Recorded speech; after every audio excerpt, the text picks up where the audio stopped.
Welcome to the Science of Transport, the podcast that explores the fundamental principles governing how momentum, mass, and heat move through our world. In this three-part series, we will dive deep into each of these fascinating phenomena, uncovering their underlying science and their crucial roles in everything from the smallest biological systems to the largest industrial process. So, buckle up as we embark in this journey of scientific discovery. Momentum transfer, the science of fluid motion.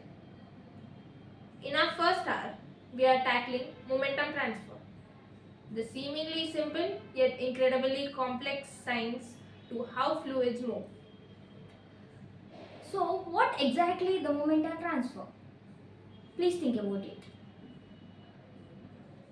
Okay, we'll simply put, it's the movement of mass and energy within a fluid due to shear forces. Think about it. Whenever one part of a fluid moves faster than another adjacent part, there is a transfer of momentum happening. So this is why understanding momentum transport is so vital. It governs the fluid flow, lubrication, aerodynamics, and even blood circulation within our body. At the heart of understanding fluid behavior lies Newton's laws of viscosity. This law describes the relationship between the shear stress within a fluid and the rate at which its velocity changes across its depth. The equation looks like this. Tau is equals to minus mu into dvx by dy. Here represents the viscosity of fluid, which is essentially its resistance to the flow. Consider the difference between pouring syrup and water. Syrup has much higher viscosity than water, meaning it resists flow more. This everyday example illustrates Newton's law in action. Furthermore, we'll explore the contrasting behavior of laminar flow and turbulent flow. In laminar flow, fluid particles move along smooth parallel paths. Imagine a calm river flowing gently. In contrast, turbulent flow is characterized by chaotic and irregular movements of fluid particles like a raging rapid. So these different flow regimes have profound implications in various applications, from smooth operation of car engine to the grand scale of weather patterns. Now we will be seeing governing equations of momentum transfer.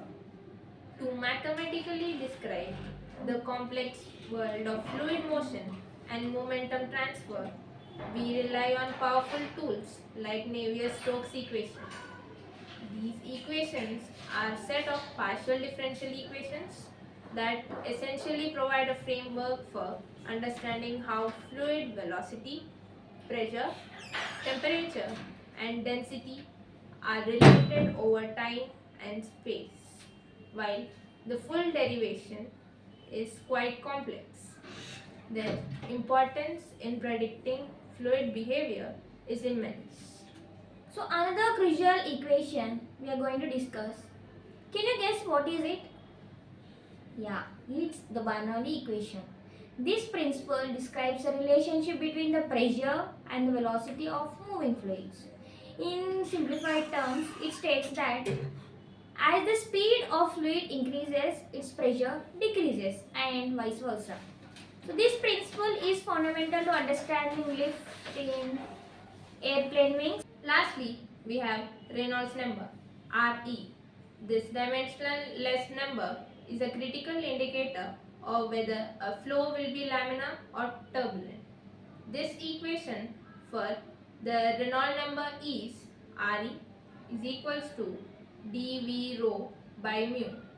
Here, rho is the fluid density, V is the velocity of the fluid, L is a characteristic length scale. Mu is the dynamic viscosity.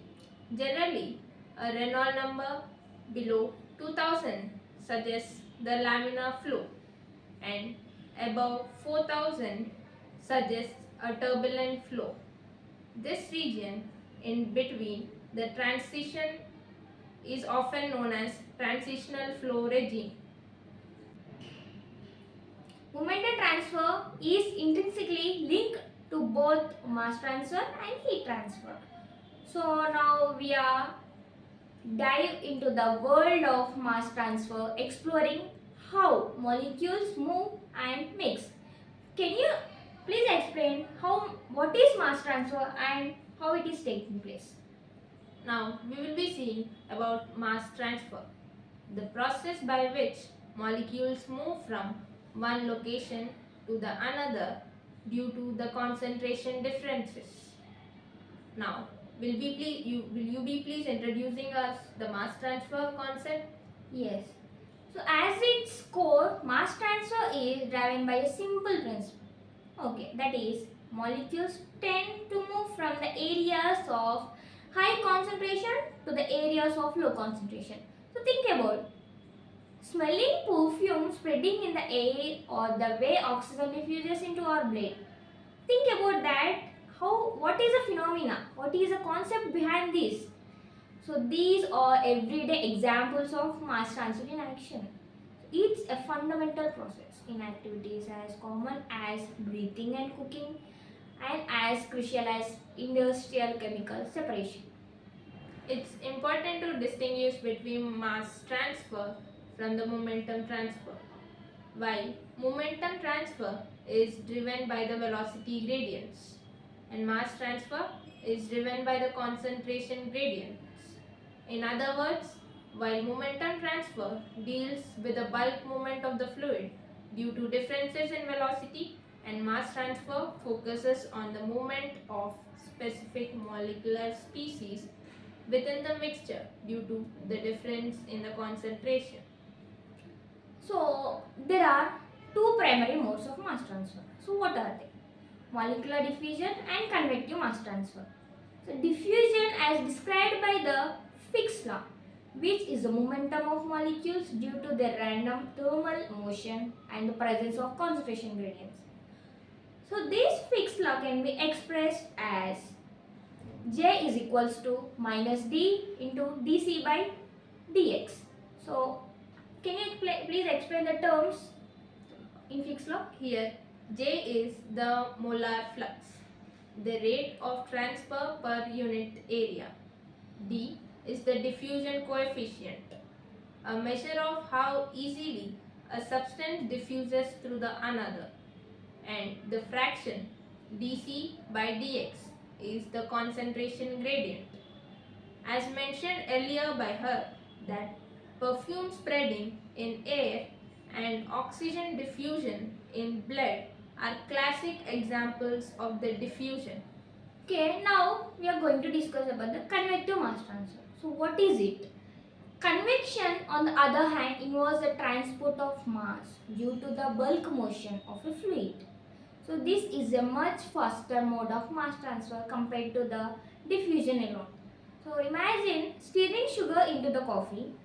The physical movement of the coffee facilitates the rapid distribution of sugar molecules. So applications. What are the applications of these convective mass transfer? Are the widespread, including in cooling towers, where water evaporates into the moving air, and in chemical reactors where mixing enhances reaction rate. Now, shall we conclude with the mass transfer concept? Yeah. So in this hour, we have explored the fascinating world of mass transfer driven by concentration gradients. Also, we are differentiated between molecular diffusion, which is governed by the Fick's law. Also, faster process of convective mass transfer. We have also introduced the key dimensionless numbers. So what are they? They are the Schmidt number and Sherwood number. And also that help us characterize and predict the mass transfer phenomena. From the air we breathe to industrial applications and the indispensable role of the mass transfer in our real life. So mass transfer, like momentum transfer, is intricately linked with some other transport phenomena. So one more transport phenomena is there which is linked with both, which we discussed previously. So can you tell me what is that? The another transport phenomenon is thermal conductivity, which we are going to see now. Yeah, heat transfer and the thermal conductivity. Now we'll be seeing the heat transfer, the science of thermal energy movement.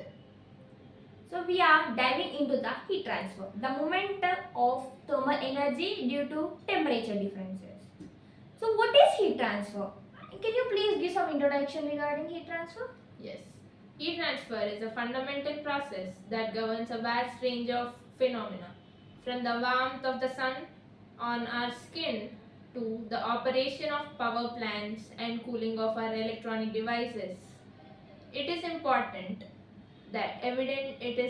that in energy systems, whether the patterns, food processing, electronic cooling, whenever there is a temperature difference between two objects or regions, heat will naturally flow from the hotter region to the colder area. So now my friend explained about what is heat transfer. So what only one mode is there or different mode is there? Now we are going to learn about the modes of heat transfer. There are three primary modes through which heat can be transferred. Those are conductive, convection and also radiation. What is convection? Convection is the heat transfer through direct contact between the molecules. In solids, this occurs through vibrations of atoms and momentum of free electrons. So Fourier's law which describes about this process. What is Fourier's law? Can you please tell me about the Fourier's law and the terms in Fourier's law? Yes, until now she have explained about conduction. So the equation we use to determine about the conduction is Fourier's law, which is Q is equals to minus K dt by dx. Here Q is the heat flux, the rate of heat transfer per unit area, and the K is thermal conductivity, and dt by dx is the temperature gradient. Examples of conduction include heat transferring through the bottom of a cooking pan. And do you know any other examples of conduction? Yeah, that is heat being dissipated to the heat sinks in CPUs. So what is convection? Convection involves heat transfer between the surface and the moving fluid, that is a liquid or a gas. It combines both heat transfer by conduction within the fluid and also heat transfer due to the bulk momentum of the fluid. Newton's law of cooling, which provides a simplified mode for the convective heat transfer. So please explain the what is Newton's law of cooling. Newton's law of cooling gives Q is equals to HA into Ts minus T infinity. Over here, Q is the rate of heat transfer, H is the convective heat transfer coefficient, A is the surface area, and Ts is the surface temperature, and T infinity is the fluid temperature far away from the surface. So examples of convection include boiling water and the cooling of electronic components by using fan. Finally, what is radiation? The third term. Why it is used? Where it is used? So radiation is the transfer of heat through the electromagnetic waves. Remember the term electromagnetic waves. Unlike conduction and convection, radiation does not require any medium and also can occur even in a vacuum also. So as like conduction, which is described by the Fourier's law, and the convection described by the Newton's law of cooling, can you please tell me which law describes the radiation? Yes, that is Stefan-Boltzmann law, which is given by Q is equals to sigma by epsilon into T power 4. And Stefan-Boltzmann law describes the total energy radiated by a black body. Q is the radiated heat flux, and the sigma is the Stefan-Boltzmann constant, where epsilon is the emissivity of the surface, a measure of how effectively it radiates energy. And T is the absolute temperature. Do you know the unit of temperature we use over here? Yeah, obviously that is Kelvin. Yes. So now we are going to interlink all these three phenomena, all these transport phenomena by comparing each momentum transfer, heat transfer and mass transfer, highlighting their similarities, the differences and the fascinating ways they interact in real world systems. Can you please compare the three transport phenomena? Until now, we have seen three transport phenomena in different mass transfer, momentum, and heat transfer. Now, we will take a step back to compare this fundamental process, highlighting their unifying principles, key distinctions, and how they often work together in complex systems. So, we have seen the momentum transfer govern fluid motion and viscosity effects. Mass Transfer governs diffusion and mixing, and also heat transfer governs thermal energy movement. Okay. But despite of these distinct focus, these three transport phenomena share some fundamental similarities and are often coupled in real world applications. Understanding how they interact is crucial for tackling many engineering and scientific challenges. What are the fundamental similarities between momentum transfer, mass transfer and heat transfer?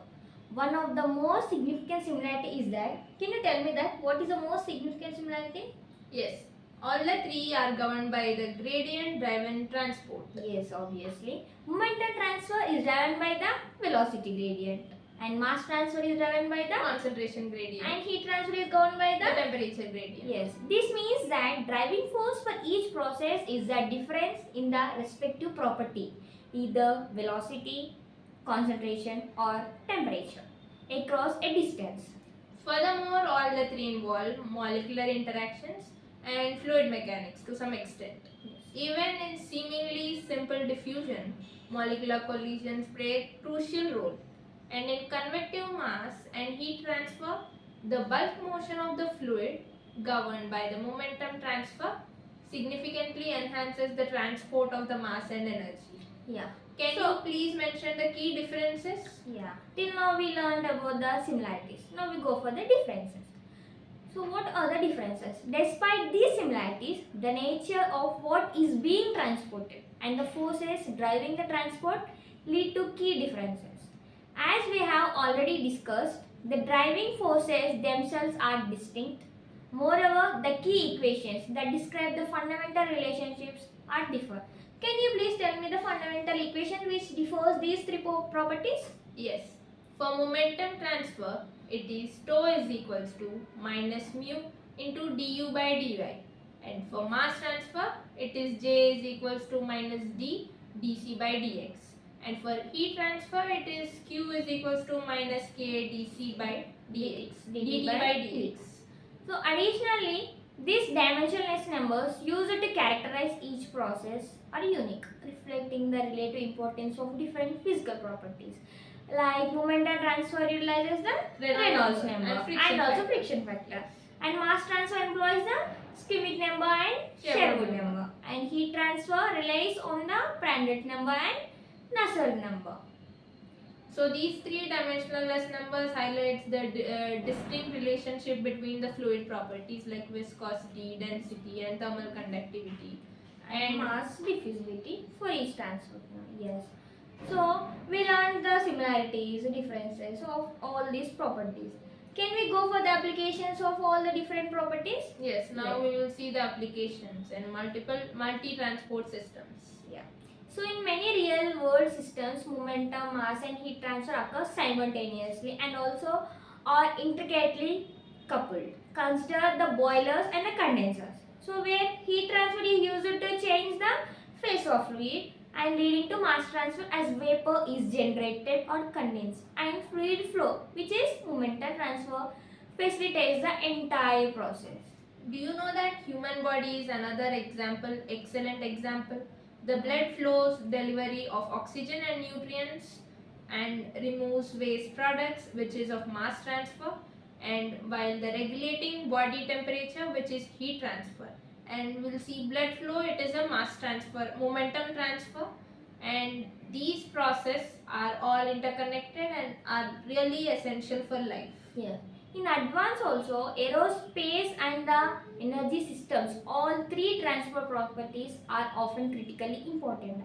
Designing efficient gas turbines, rocket engines and chemical reactors requires a deep understanding of how momentum, mass and heat are transferred and interacted under the extreme conditions. So now we are going to conclude what we learned, what we are taught in all this series. Please conclude that. Yes, I'll be concluding this in while momentum, mass, and heat transfer each have their unique principles and driving forces and governing equations. They are fundamentally linked through the concept of gradient driven transport and the involvement of molecular interactions and fluid mechanics.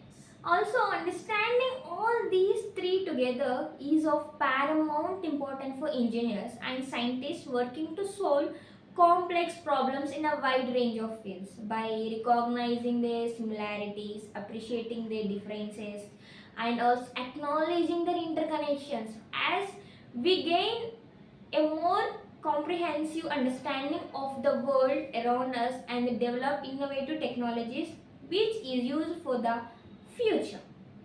So, thank you for joining us, the science of transport. We hope this will provide you with invaluable insights into the fascinating world of momentum, mass, and heat transfer. Now, we are going to explain some of the problems which related to this mass transfer, momentum transfer, and heat transfer.